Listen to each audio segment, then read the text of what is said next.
This is part 2 of the engine assembly section of the assembly guide. And when we were here last, we wound up with this. This is the same 3 pieces that are not glued together yet. But the piece that we're going to talk about now is the hexagonal shroud that goes on top here. And it's not just all that simple. So this is the hexagonal shroud I'm referring to. And this one thing to note about this is that it has an orientation.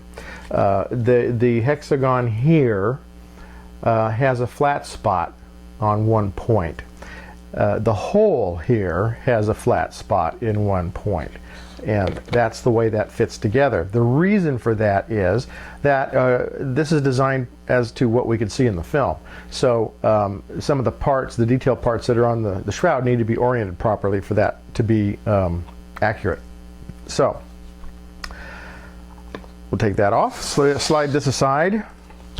The first thing we need to discuss is that the shroud has a flange. I don't know what you want to call it. It's a thing that I designed in so that when the resin was poured, if a bubble was going to be trapped, it would not be trapped in the part. It would be trapped in this little flange. The flange is very thin, and what you do is you take an X-Acto knife and you scribe along. You don't try and cut through. You scribe along where that flange meets the part, and you do this all the way around. And what that does is that creates a weak spot, so that all you have to do is bend this and it comes off. See that? So this thing is I've got one finished right here. So this one has the flange just broken off, and what I haven't done yet is I haven't put it on the sanding board and given a little wiggle to clean that edge up. You probably shouldn't use the 80 grit sanding paper that's on that board. Just use a different grit and just sand this so that the little line disappears. You're not trying to really change much, but the 80 grit's a bit heavy for that. Okay, now the other parts for this assembly are the spacer block, and we have this thing called the nozzle plate. And it's called a nozzle plate because, as you may recall in the film and the pictures you've seen, inside here there's a plate with a bunch of nozzles in it.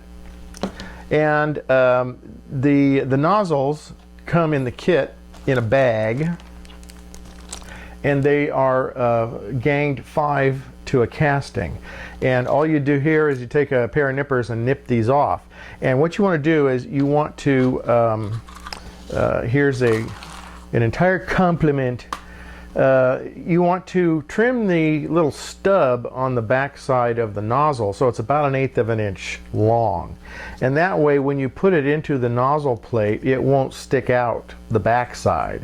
And if it does, you have to sand it off, because the spacer, this guy here, has it's hexagonal, but one of the points has a key. And this plate here has a key at one point that indicates how this thing should go onto the back side. So you mate the spacer to the nozzle plate. And the thing about this is that the reason there's a spacer is you can see in the film that the plate the nozzles are in is actually a space underneath it. So that's why we have a spacer. Okay, so 19 little nozzles per engine. That means 76 per kit. That's why the part count is so high, because there's 76 of these little tiny nozzles. Okay, here we have a nozzle plate that I've started mounting the nozzles into. And the reason I'm showing you this is because you want to start off in the center. The reason that is if you start on the edge, you go all the way around. When you put some inside, it's harder to get the glue to them. So that's the only reason you want to start in the middle. Start in the middle, put the glue on, put the next couple of rows in, put the glue on, and you wind up with this. Now, one of the things you need to think about is the more I do these things, I've built several of these models, and the more I build them, the more I realize that it's just easier to paint the nozzles before you put them in here, because you can use an airbrush on this assembly and paint it, absolutely, but it takes a long time, and you have to use very low pressure, because higher pressure tends to blow the paint away. It doesn't get a chance to settle, especially when you're trying to get it inside all these little nozzles. So anyway, just paint it black. You paint the nozzle plate black as well. So the nozzle plate assembly we have here, we have the spacer plate, we have the nozzle plate, and we have all the nozzles. This is all assembled. And you'll notice that there's 2 pins on the back side of the spacer. So those pins simply line up with the holes that are cast in place, and you fuss it around and bingo, it fits just like that. So that is the assembly of the hexagonal shroud and all the nozzles. A little bit later on, I would have done it here, but I forgot to prep it. A little bit later on, there'll be a part where you add some fins to the outside of the shroud. The fin stands in the space.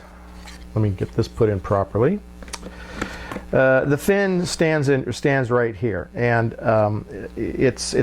you put it in after you've installed this, so I'm really not doing anything out of order here. So anyway, one other thing I wanted to say about painting the engines. I already said don't install the engines and then try and paint them. But what I did say is to paint the engines before you install them. What I didn't say was that the engines get really weathered because they're grungy. And you can do most of the grunge before you install them, but to tell you the truth, you're going to have to grunge them up a bit more than that once they've been installed, because the base plate needs to be grunged up, and trying to weather the engines and the base plate so that they look right when you put the two together, that's the issue.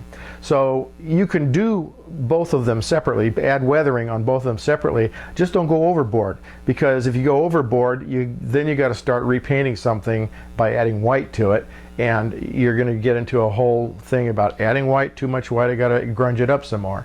So just make sure that if you're going to do any weathering without them being put together, that you do it lightly. So, to reiterate, paint the engines before you mount them, but weather them lightly, and then finish the weathering after you've put them in place. So, that's it for this section. We're going to move on. This is the end of Building the Engines, Part 2.